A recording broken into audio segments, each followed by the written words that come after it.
Welcome to Amoranto Sports Complex, Quezon City. Here we go for the second match. Playoffs game presented by TMT Play, Manny Pacquiao's Junior MPBL inaugural season. Now it's time for your Pampanga Giant Lanterns 18 under and JT Bulakan Taipan 18 under. Introducing first the starters of Pampanga Giant Lanterns 18 under. His shooting guard number 8, Briggs Bautista. Playing point guard number 9, Edmar Musni. Small forward number 19, Joseph Pangilinan. Power forward number 32, Ward Ventura. Center number 33, Christian Vergara. The head coach of Pampanga Giant Lanterns 18 under, Coach Jay Shera. Assistant coaches Milo Bonifacio and Ted Duyag. Now introducing, it's time for your JT Bulakan Taipan 18 under. Here are the starters. Playing point guard number 1, Mark Russell Santos. Power forward number 4, Kirby Palomares. Center number 16, Charles Vincent Reyes. Small forward number 20, Mark Gabriel Lutu. Shooting guard number 30, Russell James Del Pozo. The head coach of JT Bulakan Taipan 18 under, Coach Sherwin Santos. Assistant coach John Schweitzer. Team manager Charles Kimpo. The game's official at this match, the crew chief John Mahinay, Richard Barbe, and John Sangkyon. Manny Pacquiao's Junior MPBL, ang liga ng bawat batang Pilipino. Welcome to Manny Pacquiao's Junior MPBL playoffs presented by TMT Play, and let's meet the starters for Pampanga Giant Lanterns. It will be Briggs Bautista, Edmar Musni, and Ward Ventura with Christian Vergara, and ang team captain Joseph Pangilinan. Para naman sa JT Bulakan Taipan, Mark Russell Santos, Kirby Palomares, Charles Vincent Reyes, Mark Gabriel Luto, and syempre to complete this fight, we have Russell James Del Pozo and Cho.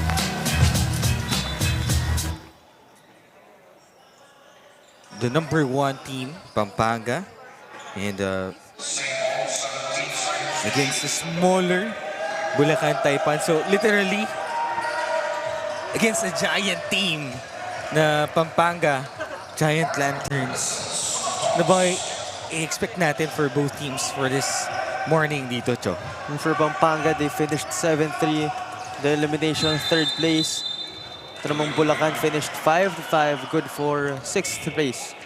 So it's not like the 1st seed versus 8th seed na sobrang laki ng disparity. It's still big. 3rd seed versus 6th seed, but kahit paano medyo it's closer. So you'll think na it's more of a balanced than usual, but Pampanga will have a slight upper hand here. Maybe specifically in this ball game, since itong Bulacan medyo short-handed when it comes to their players. But talking about their last matchup, it was September 3 pa, medyo matagal na. It was just a 2-point win, close win for Pampanga. You know, they shot the ball very well, made more than half of their shots, 30 out of 59, good for 50%. In terms of 3-point field goals, Bulacan was the one to emerge better. Shot 7 out of 25. The rebounding department was just very equal for both teams, just out-rebounding, Pampanga out-rebounding Bulacan just by 3. In the assists, dun medyo naging defining factor. And the blocks, Pampanga was able to distribute the rack more efficiently than their opponents with 21 assists. And in the blocks, obviously Pampanga has Vergara, that towering presence inside.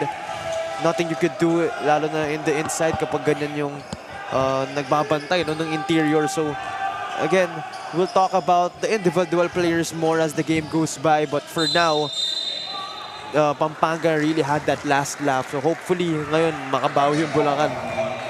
So ngayon nga, Cho, no, nakikita natin sa ating screen, both teams struggling, slow start for them. 2-all. And we'll see if the Pampanga can repeat that win. Last elimination round, last September 3. Nga kayong birthday ba yan, Cho? September 8 ang birthday ko. 3. Eh, sunod-sunod tayo dito sa Junior MPBL, no? Ang dami Yeah, natin actually. September Diba? babies, eh, no? Yeah, so, really a good time nun. Binigyan pa ako ng cake, of course. So, thank you very much to my Junior MPBL family. Siyempre. 5 ata tayo, eh, no? Diba? Dapat pala sabay-sabay na tayo dun para isang cake na lang. Eh. Kaya isang cake nga lang yung binigay. Dapat may pangalan natin yun din, no? Diba? Kaso ako yung nakauwi eh. Ako yung sinuwerte. Ako pa may picture kasama nun. So, But back to our ball game, Cho. And last meet nitong dalawang ito. The leader for JT Bulacan Taipan, Russell James Del Pozo, leads his team with 22 points on their last match. 6 rebounds. At ngayon, different story once again. Just like earlier sa ating first game, Cho.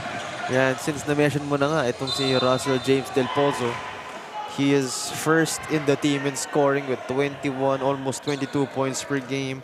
Third in rebounds in his team with 5. Fourth in assists with almost 1.5. And first in steals in his team with almost 3 steals. And fourth in the league in scoring. So you definitely know that what he does best is to put the ball in the basket. And Pangilinan now as a free throw line. Also, the leader for Pampanga Junior Giant Lanterns. 16.2 points per game, 7.7 rebounds per game, 3.2 assists per game, 1.8 steals per game. What can you say about this kid? Joe, grabe. And Buhat na buhat, eh, no? you've mentioned the stats, Nino. He is first in points for his team, first in rebounds, third in assists for his team, and second in steals for his squad. So he's almost been doing almost everything. And, you know, he has the height, you know, he has the versatility, the agility. You know, he can play, I believe, the 2 to 4 positions. He has the shooting touch from beyond the arc. Again, he is very versatile, and if you're this Bulacan squad, you want to watch out for him. The floater, short-handed for Pampanga Giant Lanterns. Ooh, 3-pointer for Bulacan. And That's another another rock guy to watch out for. Mark Russell Santos, averaging 12 points. That's third best in his team. Has 4.4 total rebounds, fifth best in his team. And has 4.2 assists, the best in his team. the best talaga para sa batang ito. And traveling violation para sa Bulacan. And to add, he also has 1.2 steals as an average. So, together with, or if yung scorer nila is yung Russell Del Pozo, I think Santos more of that stability guy, you know, gives his team that stable presence in the guard area.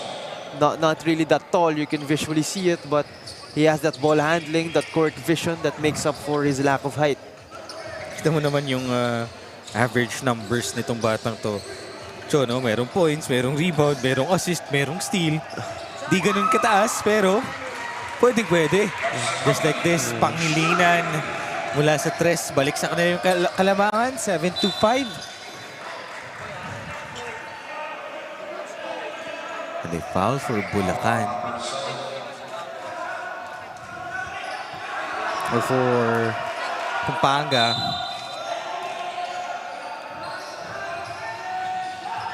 It will be their second team foul for this ball game. First quarter, 3 minutes and 30. Miss shot, but the putback. Pasok para sa Bulacan. And that's courtesy of number 23, Sebastian Ibuna. And Bulacan is in the top 15 in scoring in the 18 under division. So they are definitely up to the task. But ito naman Pampanga, 4th in the league in scoring as a team. So medyo they really have that advantage in scoring. So if you're Bulacan, that's what you want to do. You want to use the opponent's weapon against themselves. And now 4 seconds left. They need to fire this one. Short. But ooh, look at that. Surprisingly, sa ating first quarter, no? Most of that offensive rebound goes to Bulacan now. Nice shot. 2 minutes and 40. Euro. And the reverse. A 2-pointer for Chan Lapus. And his power move presented by Pound for Pound Fitness, the official fitness partner of Junior MPBL. Lapus averaging 8.2 points per game. Another capable scorer in the hands of Pampanga, has that height. And again, if you're Bulacan, that's another concern, yung height. Obviously, Pampanga has that advantage. The numbers also in this ballgame, they have that advantage. What will Coach Robert Schweitzer do with the cards dealt with him? There's substitution here.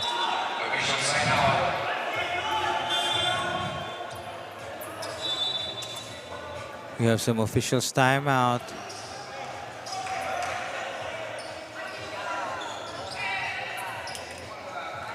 Two minutes and 34 seconds. We'll be right back dito po sa loob ng Amoranto Sports Complex.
Interesting game between these teams. Pampanga is known to have the biggest and tallest players. That is why the challenge for Bulacan is to improve their rebounds. Kaya naman always nire-remind ni Coach John na it's okay to have the nervous energy during the ball game.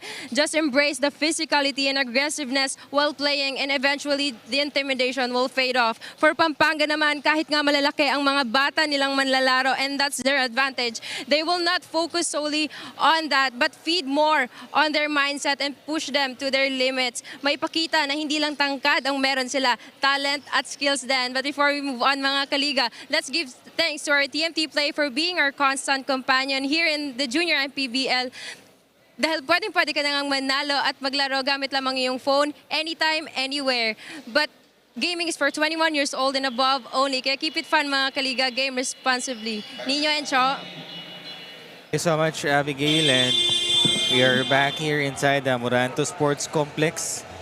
And after that officials timeout natin, Cho, no? And that report nga coming from Abigail. And we know that itong Pampanga, Giant Lanterns, is mga napakalaki at talented din na team talaga dito sa Junior MPBL. Yeah, and visually speaking, they really are the much bigger team. But then again, height is not everything. This Bulacan team may lack in height, but in terms of scoring, they have a lot of capable scorers. But let's see how Pampanga will use their height in intimidating itong squad ng Bulacan. Ooh, one-on-one. Denied by Del Pozo. It's another drive for Bulacan. Foul once again. Third foul for Pampanga. Giant Lanterns. We have another timeout for Bulacan. 2 minutes and 5 seconds left for this opening quarter.